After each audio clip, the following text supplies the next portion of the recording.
The House committee investigating the January 6th Capitol insurrection is expected to announce it's recommending criminal charges against former President Donald Trump on Monday.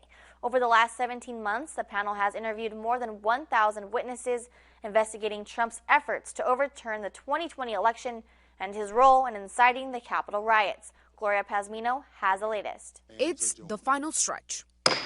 The January 6th House Select Committee will hold its final public meeting Monday, where it's expected to announce it will refer at least 3 criminal charges against former President Donald Trump to the Department of Justice. As a former prosecutor, I think there's sufficient evidence to charge the president. The possible charges include insurrection, obstruction of an official proceeding, and conspiracy to defraud the federal government, according to a source familiar with the matter.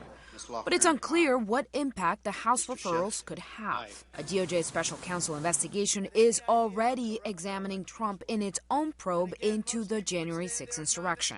Well, I don't know what the Justice Department has. I do know what's in the public record. The evidence seems pretty plain to me. This is someone who, in multiple ways, tried to pressure state officials to find votes that didn't exist. This is someone who tried to interfere with a joint session, even inciting a mob to attack the Capitol. If that's not criminal, then I don't know what is. I think that the Justice Department will take these referrals, if they come, seriously, because they have been gathering evidence, the January 6th committee, that is, has been gathering evidence for a very long time. A spokesman for Trump criticized the committee in a statement, calling it a kangaroo court.